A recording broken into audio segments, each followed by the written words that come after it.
Bienvenidos a un nuevo video. El día de hoy vamos a ver el tema de fuerza electromotriz. Bien, vamos a ver primero una pequeña introducción de los temas que ya hemos visto. La corriente eléctrica es un flujo de electrones que se mueven a través de los circuitos y dispositivos eléctricos. Esto hace que funcionen diferentes elementos, por ejemplo, una licuadora, un refrigerador. Pero para que nosotros produzcamos corriente eléctrica es necesario que apliquemos un voltaje. Y cada país se preocupa por instalar y operar plantas generadoras de potencia eléctrica. Bien,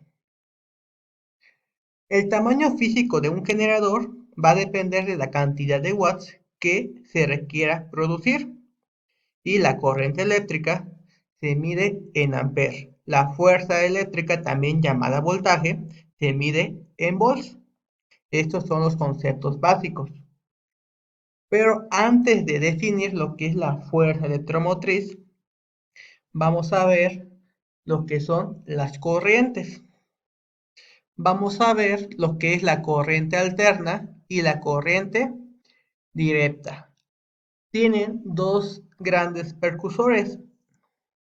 Thomas Alva Edison, muchos lo conocen con la idea de la creación de la bombilla, defendió la teoría de la corriente directa, mientras Nikola Tesla defendió la corriente alterna. Aquí tenemos una imagen que encontré en un canal de YouTube llamado Academia Play, en el cual se menciona lo que son las guerras de corrientes. Nikola Tesla es la que defendió la corriente alterna, en inglés AC. Y Thomas Alva Edison defendió la corriente directa, en inglés DC.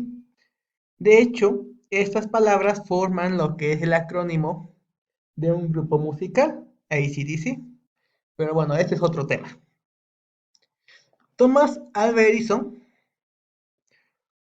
estudió, pero dejó muy rápidamente la escuela y se convirtió en autodidacta. Mientras lo que fue Nikola Tesla terminó lo que es la universidad.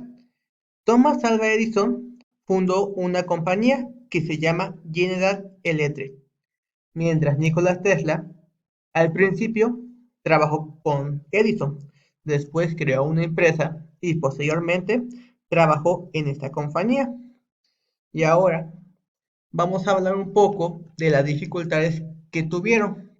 En este caso, el sistema de la corriente directa, o también llamada corriente continua, era un sistema muy costoso de transportar. Se necesitaba colocar poste muy juntos. Y mientras que Nikola Tesla, pues prácticamente fue desprestigiado por lo que fue Edison. Decía que la corriente alterna era mala y así. Entonces, para atacarse entre ellos, pues Thomas Alva Edison lo que hizo es que con la corriente alterna electrocutó a varios animales, entre ellos en un elefante, mientras que Tesla probó que su corriente era segura. ¿Cómo lo probó? Porque él se dejó atravesar por su sistema. Y al final de cuentas, la corriente continua perdió la batalla. Sí se sigue aplicando en muchas aplicaciones, pero la que se utiliza actualmente en grandes ciudades es la corriente alterna, la de Nikola Tesla. Bien, para saber qué es la corriente continua y la corriente alterna, podemos guiarnos en lo que es la gráfica de dicha corriente. La corriente continua, o también llamada corriente directa, es aquella cuya señal de voltaje permanece constante, mientras que la corriente alterna es aquella que va oscilando a través del tiempo, positiva, negativa, por eso se le dice que es alterna. Y bien, tenemos lo que son algunas plantas que generan electricidad. A eso voy a lo que es la fuerza electromotriz. A partir de ciertas plantas se crea la electricidad. se va a generar una potencia. En la primera imagen podemos ver lo que es una hidroeléctrica. Aprovecha lo que es el caudal del agua para generar electricidad. Mientras que en la otra imagen tenemos lo que es una planta nucleoeléctrica. En México tenemos solamente una planta nucleoeléctrica que se encuentra en Laguna Verde del estado de Veracruz. La planta nucleoeléctrica provee aproximadamente el 70% de lo que es la energía eléctrica de todo el país, aunque sí puede ser muy peligroso por los desechos radioactivos que se manejan. Creo que muchos conocen lo que pasó con Chernobyl. Hubo un problema en su planta nuclear y hubo una explosión, un núcleo radioactivo, y actualmente aún se mantiene lo que es la radioactividad en esa parte de Ucrania. Pero además de esto, también se puede generar electricidad de otra forma, por ejemplo, con un aerogenerador, que sería la energía eólica. Se aprovecha esa energía para generar electricidad. Esto lo hacen mediante lo que es un motor, un aerogenerador se puede decir. Entonces, un motor puede servir de dos formas: para crear energía mecánica o para generar electricidad. Vamos a hablar de los motores en lo que es nuestra quinta unidad. Y lo que es la corriente directa, la que permanece constante, se puede apreciar en lo que son las baterías o en lo que son los acumuladores. En nuestro país, México, el nivel de voltaje para el uso residencial o también llamado uso doméstico es de 127 volts de tipo corriente alterna. Estos 127 volts tienen que estar a 60 Hz, es decir, 60 ciclos por segundo, y está presente en los que son los contactos de la instalación eléctrica, aunque existen diferentes voltajes que produce una planta generadora.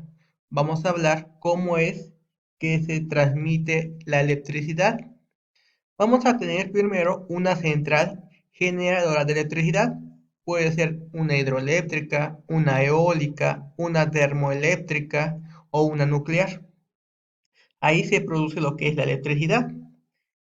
Y de ahí va a pasar a una estación elevadora, es decir, que aumenta el nivel de electricidad. Lo puede aumentar hasta 380 kilovolts. Regularmente se maneja a 230. Y vamos a tener lo que son la red de transporte. Me imagino que muchos de ustedes han visto lo que son las torres eléctricas. Aquí tenemos esta imagen. Esas torres eléctricas regularmente se encuentran donde no hay mucha población y están cerca de lo que son montañas. Son los que llevan la energía, la electricidad. Bien. Después regresa, bueno, llega a una subestación de transformación. En este caso, disminuye el nivel del voltaje. Regularmente lo dejan a 13.2 volts. Y de ahí se va a repartir. Llega a una estación de distribución y se puede ir a lo que son los clientes industriales o el cliente residencial.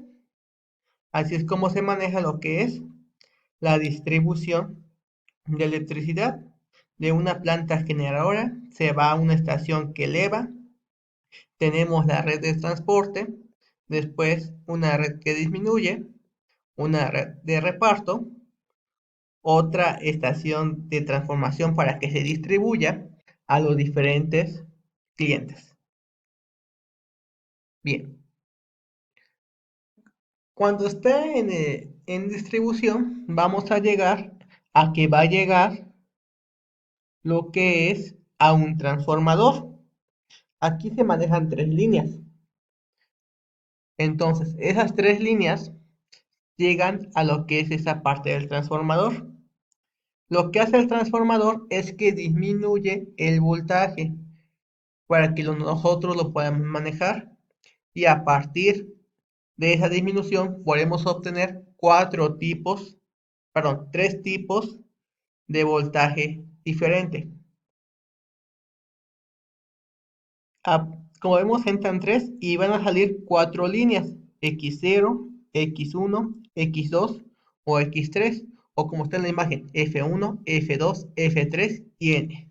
Si ustedes se dan cuenta fuera de su casa, lo más seguro es que ustedes vean un poste y vean cuatro líneas. Bien, tres de ellas tienen lo que es electricidad y otra línea, regularmente es la última, tiene un neutro. Neutro significa que no tiene voltaje. Y bien, dependiendo de cómo estén conectados, se pueden sacar diferentes niveles de voltaje. Por ejemplo, si nosotros tomamos una fase, F1, F2, F3, la que sea, una fase y el neutro, a eso lo llamamos voltaje monofásico. Solamente es una línea y el neutro. Voltaje monofásico. Ese es el de uso residencial. Ahora, los otros dos ya son un poco más de uso industrial.